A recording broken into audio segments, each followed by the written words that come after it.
అందరినీ ఒక చోటకు చేర్చి అందరినీ కాపుల ఐక్యత కోసం కృషి చేస్తా ఉన్న ఉయ్యూరు నరసింహరావు వాళ్ళ మిత్ర బృందాన్ని అభినందిస్తూ ఈ సమావేశానికి ఇచ్చేసిన కాపు సోదరులకు, కాపు మహిళలకు, కాపు యువకులకు అందరికీ కూడా కార్తీక మాస శుభాకాంక్షలు, శుభాభినందనలు తెలియజేస్తా ఉన్నాం.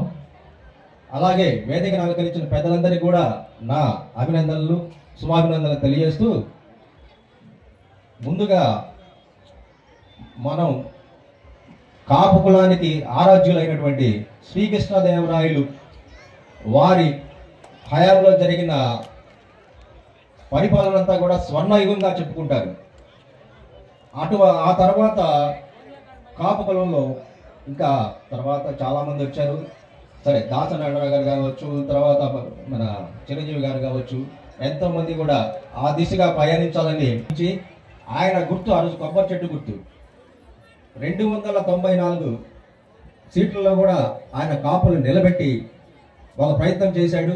ఆ రోజుల్లోనే ఆయన ఒక 50 కోట్ల రూపాయలు ఖర్చు పెట్టుంటాడు. అంటే ఈరోజు ఒక 500 కోట్లు ఆ రేంజ్కి ఉంటుంది. అలాగా ఎంతోమంది ప్రయత్నం చేస్తూ వచ్చారు.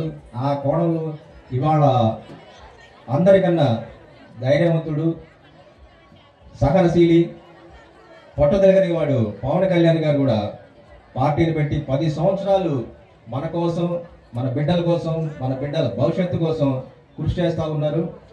వారు అనుకున్నది తప్పనిసరిగా సాధిస్తారు. ఈ రాష్ట్రంలో కాపుల చిరకాల వంచైనటువంటి కాపు ముఖ్యమంత్రిని చూసుకోవాలనేది ఒక పవన్ కళ్యాణ్ గారి వల్లనే సాధ్యమవుతుందని ఈ సందర్భంగా తెలియజేస్తా ఉన్నాం.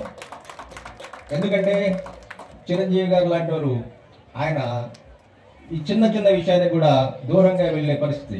కానీ పవన్ కళ్యాణ్ అట్లా కాదు. సమస్య ఎక్కడ ఉంటే అక్కడ ఖచ్చితంగా తను ఉంటాడు. తన వెనక జనం కోసం తను ముందుంటాడు. అటువంటి మనస్తత్వం కలిగిన నాయకత్వం మనకు అవసరం.